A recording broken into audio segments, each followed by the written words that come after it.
정시의 사주명리 제38강 육식갑자 중 7번째 시간으로 오늘은 경호일주 중 2개 중에서 첫 번째 시간입니다. 경호일주입니다. 경호일주입니다. 경호일주에서 경금은 지지로서는 신금을 이야기하는 거죠. 신금을 이야기하는데 신금 속에 지장간 속에서는 무임경이라는 것이 일단 지장간 속에 포함되어 있고 숫자로는 9를 나타냅니다. 9의 숫자를 나타내고 맛으로는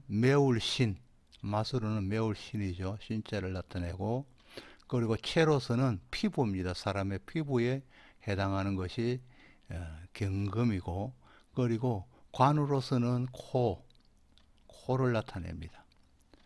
경금의 자의 뜻은 다시 경이나 고칠 경에서 일단 자의 뜻을 가지고 있고 그리고 또 강의 깨어진 글자가 경금이고 그래서 깨어졌다는 의미는 사람의 하체가 하복부가 다치기 장애가 오고 발생되기 쉽다는 뜻을 어떤 것을 가지고 있네요. 그리고 경금의 상으로 보면은 여러 가지 자연의 어떤 물상적으로 보면은 원광석, 바위, 철강, 도끼나 칼이나 종을 나타내기도 하고 그리고 기계류, 중장비, 자동차 등을 표시하기도 하며 그리고 폭력이나 투쟁이나 고집 등의 어떤 강성적인 어떤 의미를 가지고 있고요. 그리고 사람의 어떤 직업으로 보면은 검찰, 경찰, 군인들이 아마 경금의 직업에 속할 것 같고 그리고 자연적인 어떤 물상으로 보면 서리, 구름, 우박, 달일 그리고 달빛까지도 경금에 속하고 그리고 또 오간으로서는 코와 기관지에 속한다고 그랬죠. 다음에는 경호일주의 천간의 경금과 그리고 12지지에서 간단히 어떤 뜻을 가지고 있는지 알아보고 넘어가도록 하겠습니다. 경금은 앞에서 설명한 바와 같이 달이나 달빛까지도 경금으로 표시할 수 있고 그리고 동물로는 매와 그리고 까마귀를 표시하는데 매는 날카로움을 아마 나타낼 수 있을 것 같고 까마귀는 반포지호라 하여 효성이 있는 어떤 동물로 까마귀를 대표하는 거죠. 까마귀가. 그래서 경금을 효성으로 대표해서 까마귀를 아마 동물로 배속시킨 것이지 않느냐 이렇게 생각합니다. 그리고 12지지에서 경오일주의 오는 오양일음으로 구성되어 있고 그리고 동물은 역시 아시다시피 말이며 그리고 자의 형상으로 보면은 또 복을 나타내는데 이 복에서는 두 가지 뜻을 가지고 있어요. 두 가지 뜻이 있는데 사람이 행복과 불행할 때 그 복이 많다는 것과 그리고 사람의 신체에서 배를 나타내는 것입니다. 그리고 또 물상적으로 또 보면은 이 봉후인데 봉후는 봉화불이죠. 봉화대에서 올라오는 봉화불인데 이것은 새로운 소식을 전하는 어떤 소식의 의미를 가지고 있고요. 계절로는 아시다시피 오는 4, 5미 중에서 가장 더운 여름을 표시하고 있습니다. 다음에는 경오일주에서 오행과 음식의 관계를 간단히 살펴보도록 하겠습니다. 경오일주에서 천간의 경금은 금기는 폐와 대장의 오장육부에 해당하는 것이고 그리고 맛으로는 매운맛이라고 그랬죠. 매운맛, 매울신이죠. 그래서 또 음식으로서는 일단 기능이 약할 때 좋은 음식입니다. 이거는 율무, 현미, 마늘, 그리고 풋고추, 양파, 무, 표고버섯, 배추, 겨자, 파, 생강, 수정과 배, 동물의 허파, 그리고 복숭아, 고추냉이, 어패류 등이 일단 금기의 기운이 약해졌을 때 좋은 음식입니다. 그리고 또 경오에 지지에 있는 오가 일단 약해졌을 때, 화기가 약해졌을 때죠. 화기는 일단 심장과 소장을 일단 관할하는 거죠. 약해졌을 때는 화기는 쓴맛 나는 음식이 좋는데, 음식으로서는 냉이, 쑥, 쑥갓, 오이, 취나물, 익모초, 솔잎, 해바라기씨, 은행, 커피, 소주, 인삼, 더덕, 도라지, 다시마, 옥수수, 두릅나물, 토마토, 양고기, 칠면조, 메뚜기, 불개미, 수수, 녹두, 가지, 도토리, 묵, 콩나물, 고사리나 조 등이 일단 기능이 약해졌을 때, 화의 기능이 약해질 때 화기를 돕는 음식으로 좋은 것 같습니다.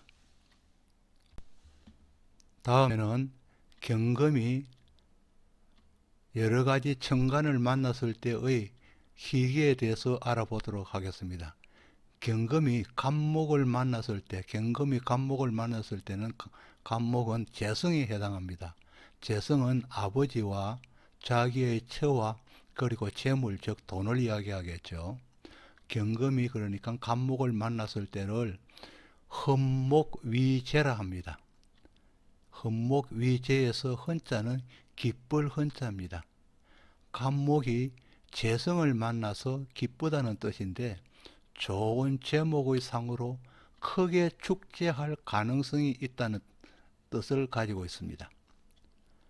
다음에는 경금이 을목을 만났을 때입니다. 이를 상합유정이라 하는데 이는 서로가 합쳐서 정이 생긴다는 그런 뜻이겠죠. 그렇으니까 부부궁이 길하고 가정이 활락하며 건의를 세운다는 뜻을 가지고 있습니다. 다음에는 경금이 병화를 만날 때입니다. 경금이 병화를 만날 때를 태백입형이라 하는데 이때 형자는 등불 형자입니다.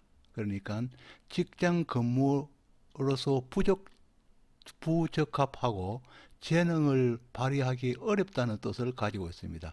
왜냐하면 등불이 너무 밝아서죠. 그러니까 너무 밝기 때문에 직장 근무에 부적당하는 어떤 그런 임의적인 것을 가지고 있는 것 같습니다. 그리고 경금이 정화를 만날 때를 덕화이예라 그럽니다. 이게 날카로울 예자죠. 그러니까 정화의 불을 이용해서 경금을 녹여서 여러 가지 도구를 만들든지 기물을 만든다는 그런 뜻을 가지고 있겠죠. 덕화이해는 재능을 충분히 발휘하고 큰 발전과 성공을 이룰 수 있다는 뜻을 가지고 있고 직장 근무나 조직 내에서 강한 운을 맞이하는 사람이라는 뜻도 가지고 있습니다.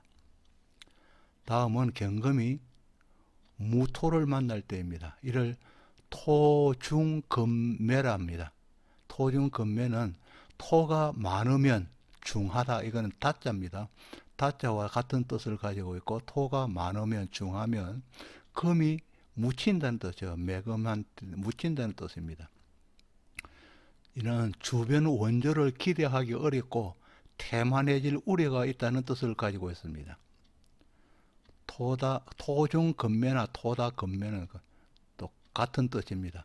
일단 중자는 다자로 표시할 수 있으니까 토다금매, 토중금매는 똑같은 뜻이고 타인의 조력도 도움이 안 되고 고군분투하는 격이라고 해서 그러니까 힘들게 노력한다는 뜻이죠.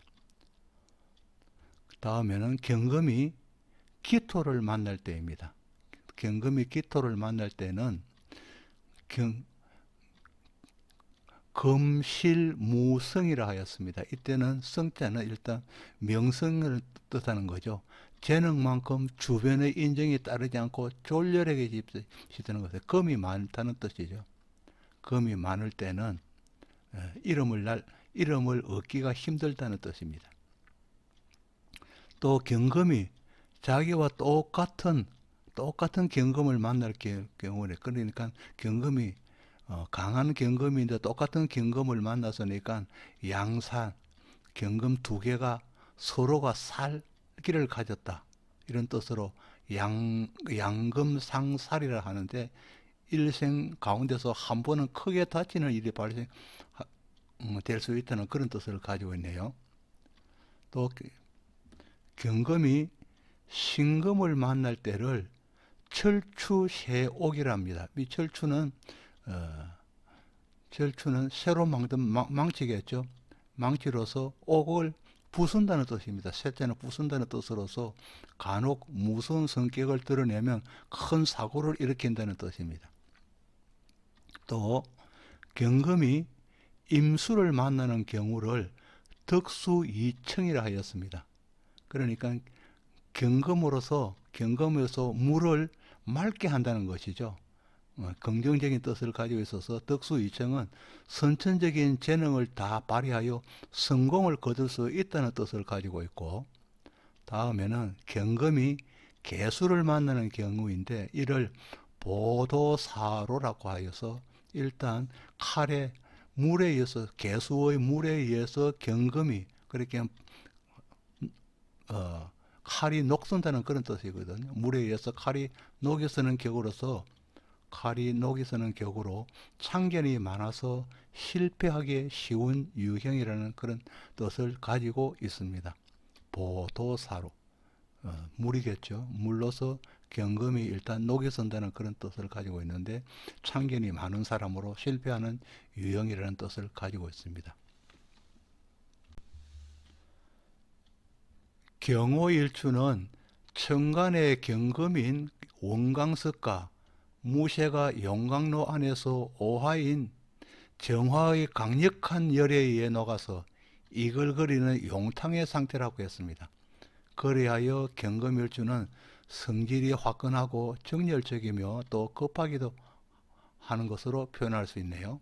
그러니까 원래 경금은 원광석이나 무쇠로서 표현되죠. 이래서 그러니까 오화인 열에 의해서 이 원광석과 무쇠가 녹아있는 용탕의 상태라는 것입니다. 그래서 이 사람은 이미 녹아있기 때문에 열을 받아서 녹아있기 때문에 성질도 화끈하고 또 사람이 정열적이며 또 어떤 경우에는 급하기도 한 것으로 표현할 수도 있습니다. 또 열기를 머금은 용탕으로 대형으로는 그러니까 선박이나 건축물, 다리, 중장비, 자동차 등을 만들 수 있고 또 소형으로는 칼에서부터 망치, 공구리, 전선까지 무엇이든 만들 수 있는 것입니다. 그래서 경호일주는 쓰임이 많아서 즉 다양한 직업을 가질 수 있다. 이렇게도 표현할 수 있겠네요. 또 경호일주는 딱딱하고 차가운 원료인 경금이 열에 의하여 고상에서 그렇게 고체 상태에서 아주 딱딱한 상태에서 액체 상태로 변화되어 있다 이런 것입니다. 그래서 경호일주는 이와 같이 차가운 기운은 이미 사라지고 열기 가득 찬 인정이 넘치는 따뜻한 사람으로 변화되어 있다고 했습니다. 열기가 넘치고 따뜻한 사람이 경금의 일단 그 성질은 완전히 사라졌다는 것이죠. 또 경호일주는 수의 기운이라고는 전혀 없는 화기의 집합체이기 때문에 수운으로 흘러도 부와 기를 누릴 수 있다고 해요. 사람은 보통의 인명은 수운으로 흐른다면, 이 수운으로 흐른다는 것은 겨울로 가는 것이거든. 운 자체가 겨울로 가면은 사실로 부와 기를 대운에서 수의 기운으로 가면은, 그런 겨울로 가면은 부와 기를 누리기가 힘든데, 일단은 이 사람은 경오일주는 따뜻한 기운을 가지고 있기 때문에 수의 기운으로 흘러도 부와 기를 누릴 수가 있다. 이런 뜻입니다. 그러나 운이 하운으로 흐르고 조후가 되지 않는다면 경호일주는 자식의 유무와 수복을 호언하지는 못한다고 했습니다. 그러니까 다른 사람과 조금 다른 점이 있다면은 화의 기운이 경호일주에 너무 강하기 때문에 해자축 겨울로 운이 흐르면 좋고 부와 기를 누릴 수 있는데, 그러나 수의 기운이 전혀 없는 상태에서 화운으로만 어떤 자기의 운이 흐른다면은 그때는 자기의 복과 수복, 복을 일단 호언하지 못한다, 장담하지 못한다는 뜻이 되겠죠. 경호일주의 특징은 도화입니다. 도화살입니다. 도화는 양일생인 경우에는 연살 목욕지가 도화살이며 음일생은 병지가 도화에 해당합니다. 도화살에 해당하는 간지는 갑자, 정묘, 기묘, 경호, 계유, 신해, 을사 7개의 간지가 간지가 도화살인데 이들이 일주로 자리 잡을 때를 특히 나체도화랍니다. 일주로 잡을 때를 나체도화랍니다. 경호도 일주에 자리하여 나체도화가 됩니다. 갑자, 정묘, 기묘, 경호, 계유는 포태법으로 일지가 목욕지나 병지에 해당하고 또 신해나 을사의 간지는 포태법으로 욕지에 해당합니다. 이 이야기는 일단 도화살은 자오묘유로만 그렇죠.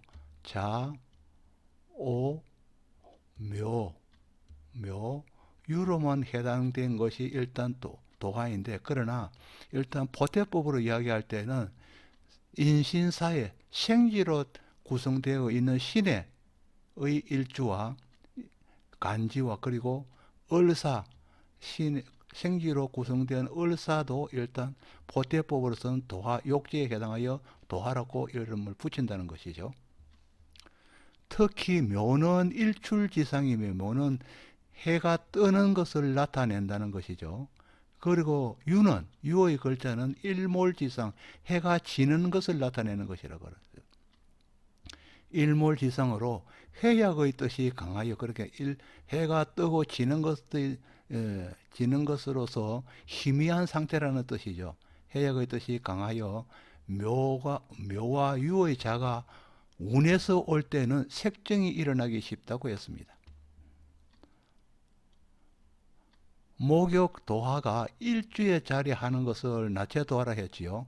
나체도화가 되면은 부부의 인연이 바뀌기 쉽고 또 직업과 주거지를 자주 옮기기도 하며 또 삶의 굴곡이 심하게 나타나기도 한다고 하였습니다. 또 경호일주가 여명이라면 여자라면은 경금이 지지의 정관인 오화에 의하여 녹여졌기 때문에 남자 없이는 살기 힘든 사람이라고 했습니다. 오화에 의해서 경금이 녹여졌다는 거죠. 그래서 남자가 없이는 살기 힘든 사람인데, 실제로 경금은 오가 없이는 경금의 어떤 자기의 역할을 하지 못합니다. 왜냐하면 경금은 원광석인 상태이기 때문에 일단 녹여져야 하기 때문에 녹여지는 것은 일단 관이고 불꽃입니다. 또 이 사람이 운이 해자축 한기로 흐른다면 정화의 열기가 더욱 필요하겠지만은, 그러니까 경오일주가 여명이 되었을 때는 겨울로 흐른다면은 따뜻한 열기, 정화의 열기가 필요하다는 거죠. 하겠지만 운이 사오미 하운으로 흐른다면, 그러니까 더운 지방, 덥게 흐른다면, 더운 곳으로 흐른다면은 경오일주 여명은 남편과 그때는 떨어져 사는 시기일 수도 있다는 것이죠. 남편과 경오일주가 여명으로 사오미 하운으로 흐를 때는 떨어져 사는 시기라는 것입니다. 경오일주가 남자라면은 역시 도화로서 바람의 기운은 강하게 나타난다고 했습니다. 그리고 경오일주가 남자라면 자식과의 관계는 비교적 원활하고 또 현출한 자식을 둘 수 있다고 했습니다. 여러 가지 도화를 색정의 심도에서 본다면 갑자가 가장 강력한 도화입니다. 그러니까 색정의 심도로서 본다면 갑자일주가 그러니까 강한 도화살이라는 거죠. 그리고 갑자는 왜 강한 이유는 갑자는 수기를 가장 많이 필요로 하기 때문입니다. 또 그렇지만은 겨울에 동절에 생한 갑자는 도화가 좀 약한 편입니다. 그러니까 겨울에 하는 수기가 많이 필요했기 때문에 도화살의 어떤 강도가 좀 약하다고 했습니다. 그리고 연월지가 욕지 도화이면 연월주가 욕지 도화살이면은 남자는 연상녀와 연분이 있고 여자는 유랑과 연분이 있다고 했습니다. 여자라면 유랑은 젊은 사나이죠. 젊은 사나이로 연분이 있다고 했습니다. 또 연간이 도화이면 불륜으로 가기도 하고 월이 도화이면 불륜으로 가기도 하고 여명이라면 한 남자와의 인연이 짧아서 인연이 바뀌기 쉽다고 했습니다. 도화가 연월에 있으면은 도화살이 연월에 있으면은 장래 도화라 하여 자라면서 가족들의 사랑을 한 몸에 받고 자라는 긍정적인 의미를 가지고 있습니다. 그러나 도화가 일시에 있으면은 시주에 있으면은 장외 도화라 해요.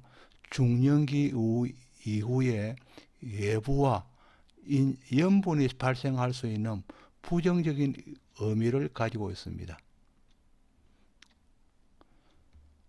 도화와 유사한 홍념살은 갑을오 일주일 때는 오의자, 그리고 병인, 임자, 정미, 무진, 경술, 신유의 간지가 일단 홍념살에 해당하는 간지입니다.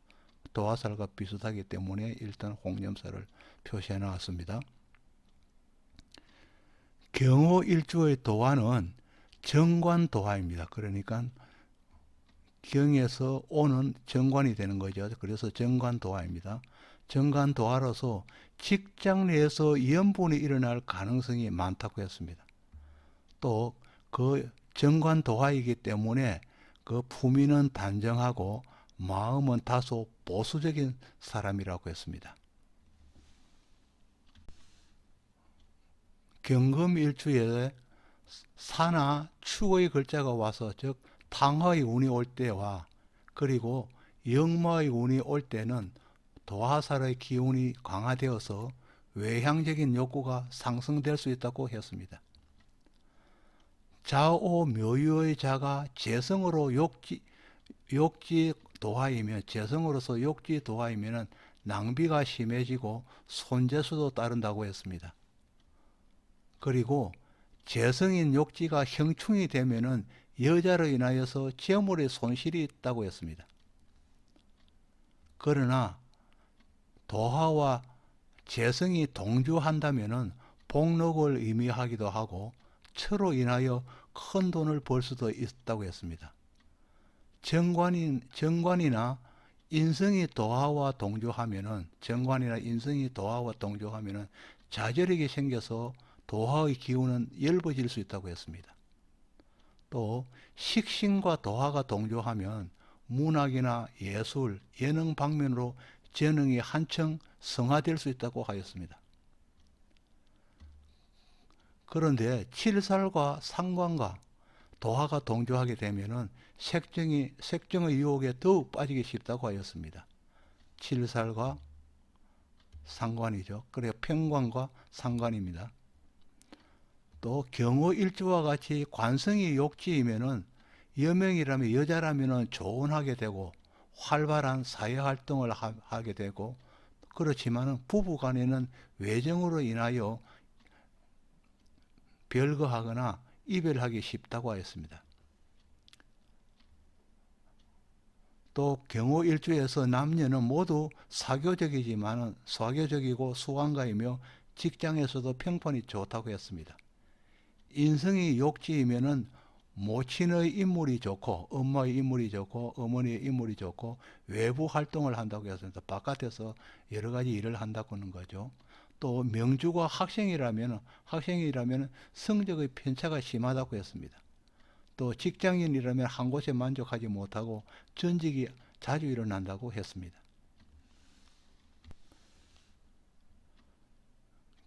경오 일주가 일주가 여자라면은 지지오하가 정관이 남편이 되겠죠. 남편입니다. 또 편관인 병화가 천간에 투관되고 천간이 나타나고 식신도 함께 천간에 나타나는 명조라면은 식신이 편관을 제살하여서 나도 성공하고 남편도 성공할 수 있는 명조라는 것입니다. 식신 제살한다는 뜻이겠네요. 그러나 여명에서 식신이 없어서 편관을 제살하지 못한다면은 편관의 본성을 드러내어서 거칠고 불통인 남자가 되고 또 인정머리도 없는 남편이라는 것입니다. 지지에 정관이 있어도 혼잡된다면 정관도 편관화되어서 남편을 대하는 것이 힘들고, 그러니까 정관이 2개 이상 있으면은 정관이 편관으로 변해서 그 남편이 일단 거칠어지고 이런다는 것이죠. 거칠어지고 힘들게 어렵게 된다는 것입니다. 그러나 다른 사람이 보기에는 그 남편이 번듯하게 보일 수 있다는 것입니다. 경호일주의 지장가리는 정관과 편관이 함께 있는 구조이죠. 정관, 정과 편관, 병화가 함께 있습니다. 그리고 오화는 경금에서 욕지에 있기 때문에 관성인 남편은 이곳저곳 많이 떠돌게 됩니다. 또 정관과 편관이 한 사주 내에 있다는 것은 직업이 이곳저곳이라는 뜻이며, 왜냐하면 정관과 편관이 한 사주 내에 오에 있다는 거죠. 오에 있게 되면은 직업이 이곳저곳이라는 뜻을 가지고 있어, 또 이런 일저일을 하라는 뜻을 가지고 있어서 그러니까 직업의 이동이 심하게 된다는 거죠. 또 욕지는 변덕과 이동성을 의미하기 때문에 더욱더 직업과 일이 많이 바뀐다는 뜻을 가지고 있죠. 그리고 병호일주는 정관과 편관이 근록 녹지에 있어서 자하여서 월급이 정해진 날에 또박또박 나오는 직장인의 명이라는 것입니다. 그러니까 경호일주는 직장인의 명이지 다른 어떤 사업이나 할 수 있는 그런 명조는 아니라는 것입니다. 경오일주는 일주 자체가 복성기인으로 부부 금슬이 대체로 좋다고 하고, 또 자녀와도 화목하며 많은 사람들로부터 공경과 사랑을 받을 수 있다고 했습니다. 또 복성기인은 스스로 덕망을 갖추기 때문에 성공을 해도 대성을 하는 경우가 많으며 대성하여서 부유하게 사는 경우가 많다고 했습니다. 각 일간과 지지의 구성을 보면은 갑인, 그리고 을축, 병자, 정유, 무신, 기미, 경오, 지금 하고 있는 경오일주죠. 경오, 신사, 임진, 계묘가 각각 간지와 지지의 복성기인의 조합이 됩니다. 복성기인은 만년의 팔자가 좋아야 한다는 뜻으로, 그러니까 만년, 노후에 나이가 들어서 팔자가 좋아야 한다는 뜻으로 시주에, 그러니까 시주, 만년을 나타내는 시주에 복성기인이 있으면 최고로 평가하고 행재수가 많다고 하였습니다. 또 복성기인은 간과 지지가 동일하면서 동일하면 작용력이 배가하지만, 그러니까 갑인으로 한 주에 자리하고 있다는 것을 동석이라고 그러죠. 동석하면은 그 복성기인의 힘이 배가한다고 했습니다. 그리고 또 한 주에 동석하지 않더라도 지지 어디에 있어도 복성기인으로서는 그 효력이 나타납니다. 복선기인으로 평가한다고 했습니다. 어디에서도 복선기인으로 평가한다고 했습니다. 또 경호일주는 술과 해가 공망입니다. 술, 해가 공망이라서 갑자, 을축, 병인, 정묘, 기사, 신미, 임신, 계유, 일주가 공망이 동일하여서 공망이 같으면은 이혼을 하여도 후에는 다시 합할 가능성이 있으며, 또 설령 합하지 않아도 관계가 완전히 끊어지지 않을 수 있다고 했습니다.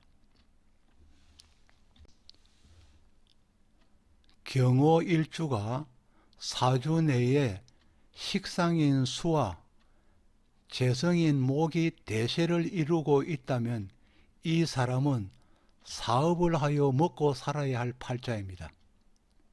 식상, 재성, 관성, 인성, 비겁 모두가 혼재해 있다면, 그러니까 이걸 비빔밥 사주라고 하는데, 혼재해 있다면 직장 생활과 사업을 하는 형태로 운이 바뀌는 때에 따라서 삶의 터전이 바뀌기 쉬운 사람입니다. 관성과 인성이 대세로 이루어져 직장 생활을 하고 있는 사람이 운에서 식상과 재성의 운이 와서 사표를 내고 사업의 길로 접어든다면 운의 유혹에 빠지는 것입니다. 운의 유혹에 빠진 사람이 사업을 펼친다면 대부분은 직장 생활로 이루었던 재산을 탕진하게 됩니다. 이와 같은 이치로 식신생재로 이루어진 명조가 취업을 한다면 이것 또한 일시적인 것으로 오래도록 직장 생활을 하지 못합니다. 이는 식신생재로 이루어진 명조의 사람은 자기가 회사에 돈을 모두 벌어 주었는데 항상 자기의 보수는 적다는 생각이 들기 때문입니다. 이처럼 아무나 자연인이 될 수 없는 것처럼 모두가 사업할 수 있는 것은 아닙니다. 내가 잘할 수 있는 것은 무엇일까요? 이 기회에 사업을 하여야 할 건지 직장 생활을 하여야 할 건지 생각해 보는 기회가 되었으면 좋겠습니다. 경오일주가 남명일 경우에, 남자일 경우에 정평과는 자식입니다. 정화와 병화로서 정관과 평관의 자식은 역시 녹왕지에 자하여서 현출한 자식을 둘 수 있습니다. 그 자식들은 화기로 언변도 뛰어나고 욕지에 자하여서 모양과 멋으로 유행에도 민감한 편입니다. 또 기토 정인의 학구열을 지장간에 갖추고 있어서 경오일주는 사람들의 호감도도 좋은 편입니다. 그러나 정인으로서 빈틈이 없다와 꼼꼼하다의 다른 사람들의 평가는, 처세술의 평가는 사람마다 다를 수 있습니다. 그러니까 정관이면은 일단 사람이 꼼꼼할 수도 있고 빈틈이 없을 수도 있다. 이 두 개의 평가가 사람마다 틀려진다는 것이죠. 또 경오일주가 내년에 경자연이 되면은 좌우충이 일어나죠. 경자연하고 오하고 합쳐서 좌우충이 일어나서 화의 화기는 사라져 원래의 원광석인 고성으로 돌아가 버립니다. 그래서 그때부터는 화기가 없다는 거죠. 경자연이 되면은 경오일주의 학생은 휴학하는 학생이 많아지고, 또 경오일주로서 장사나 사업을 하는 사람은 휴업을 하거나 아니면 폐업하는 사람이 많아질 것입니다. 경자연이 그런 현상이 온다는 거죠. 경오일주가 경자연이 되면은 학생은 휴학하는 학생이 많고 장사하는 사람은 휴업하거나 폐업하는 사람이 많아진다는 것입니다. 또 경오일주의 지장간에는 기토인 정인 모치는 녹궁과 욕지에 있어서 자하여서 기운은 왕하고 대체로 인물도 준수하며 직장 생활을 하면서 빛을 내는 사람입니다. 그러니까 어머니의 어떤 모습을 이야기하는 거죠. 그리고 모친의 경제력, 모친은 경제적으로도 자리를 잡고 괜찮은 사람입니다. 왜냐하면 녹궁에 있기 때문에 그럽니다. 녹궁에 있으면 경제력도 괜찮다는 뜻을 가지고 있죠. 또 한편 경오일주에서 기토는 정인이기에 공부는 순수 학문보다는 목욕지에 자하여 실생활과 관련이 깊은 예술계를 전공하여서 선택하는 사람이 많습니다. 경오일주가 신금급제인 형제를 본다면, 그러니까 경오일주에 신금형제가 정관에 나타난다면, 있다면 신금이 오화에서는 병지 역마살에 놓인 것입니다. 역마에 놓인 것입니다. 이로써 형제들은 역마에 놓였기 때문에 바쁘게 움직이는 팔자로서 금묘화실에 따라서, 그러니까 형제들이 나타난 위치에 따라서 그는 연주, 묘는 월주, 화는 일주, 그리고 실은 시주를 이야기하는 것이죠.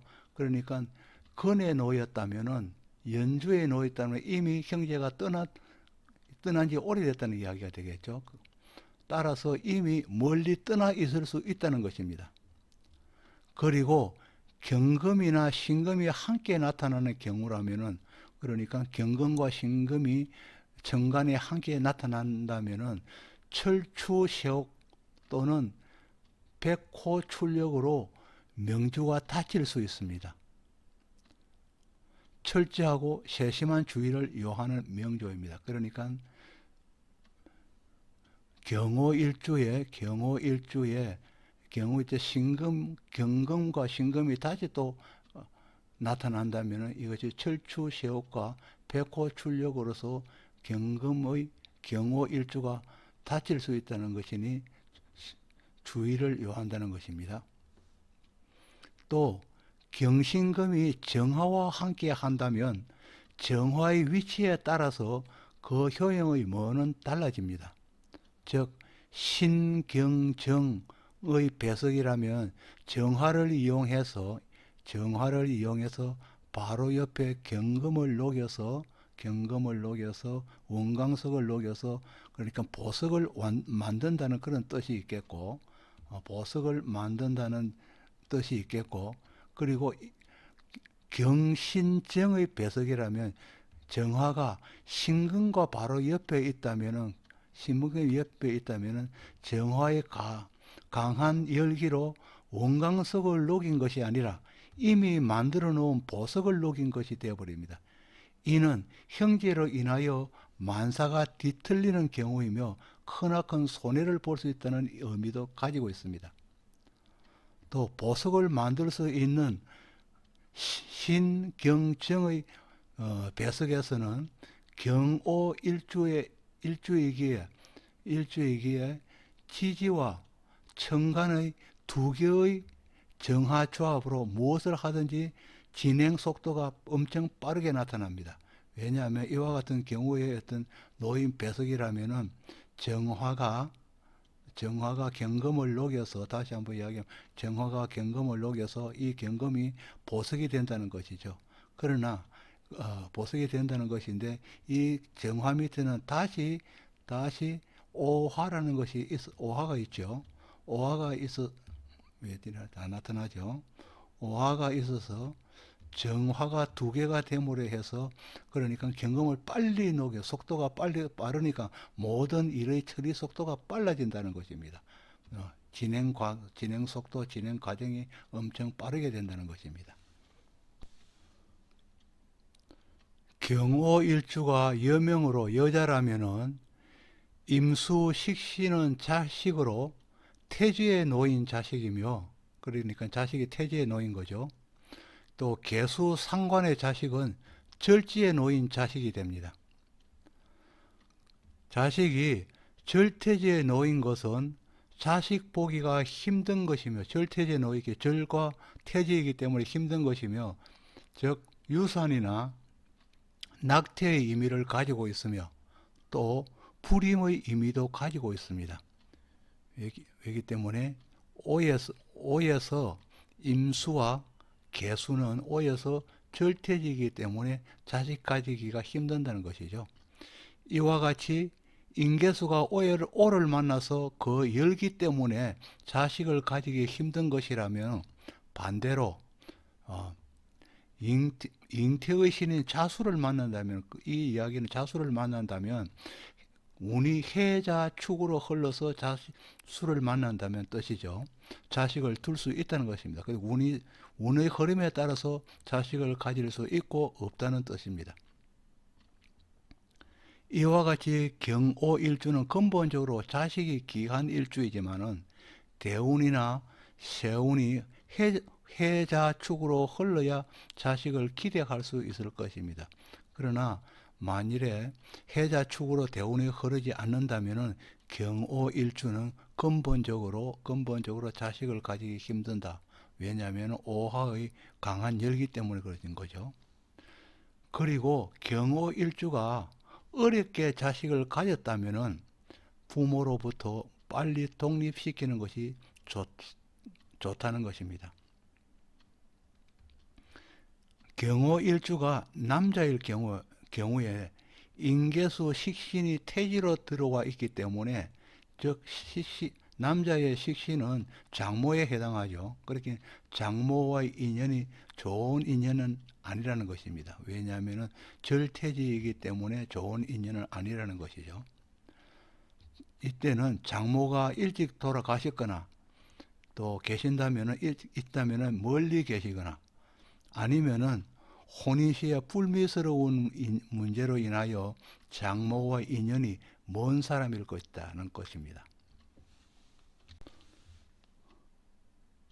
경오일주가 남명으로 남자로서 편재 간목을 보았다면, 편재 간목이 사주에 있다면, 이 말이죠. 있다면 간목 편재가 오에서는 즉 목욕궁 사지에 놓여서 해당하여 처와 부친의 덕을 기대하기는 어렵다고 하였습니다. 이는 자기 스스로 일어나서 자수성가해야 할 사람입니다.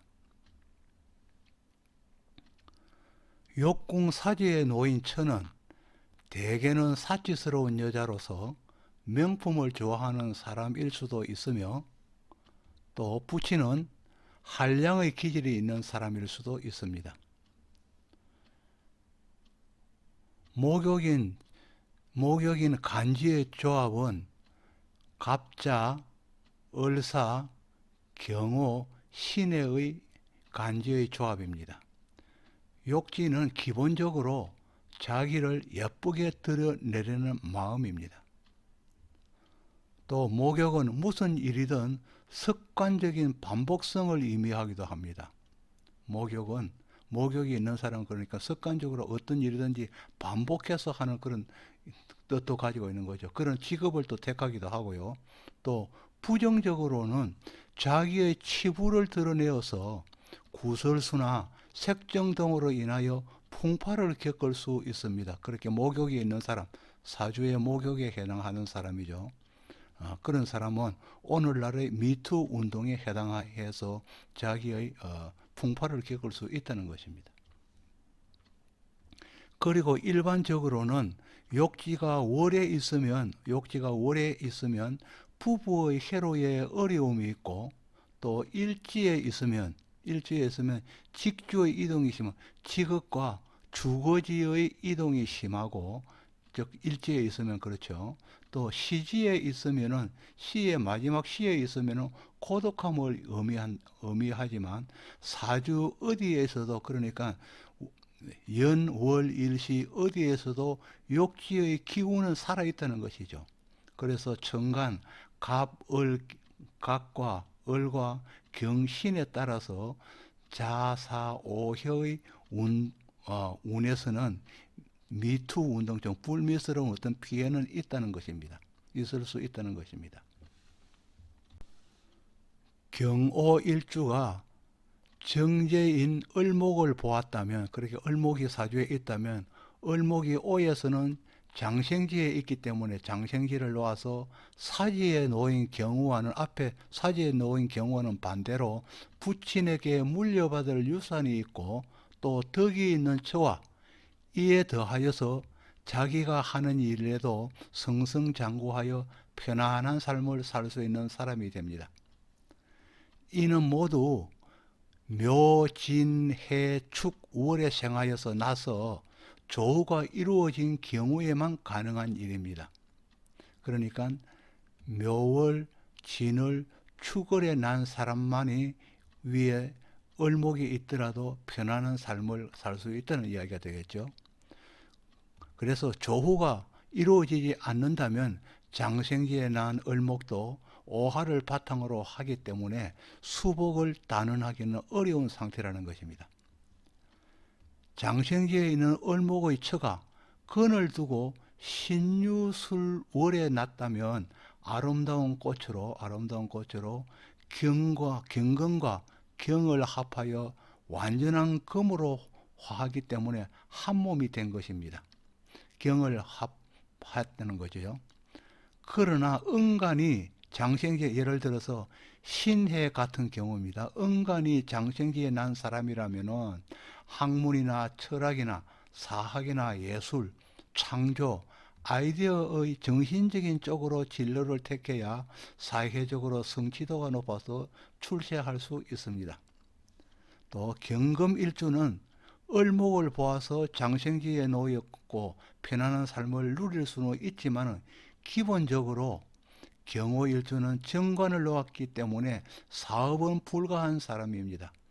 장생지에 놓이면 이제 막 보자기에 쌓인 아기와 같아서 보조자의 도움으로 사는 것이지 자기 혼자서 살 수 있는 때는 아니기 때문입니다. 지금까지 정시의 사주명리 제38강 육식갑자의 7번째 경오일주 첫째 시간으로 경오일주의 여러가지 성징에 대하여 알아보고 있습니다. 영상을 보신 여러분께서 구독을 눌러주시면 영상을 만들어가는 저에게는 큰 힘이 됩니다. 구독을 부탁드립니다. 이상으로 38강 경오일주 첫 번째 편을 마칩니다. 제39강은 경오일주 두 번째 편입니다. 계속적인 구독을 바랍니다. 감사합니다.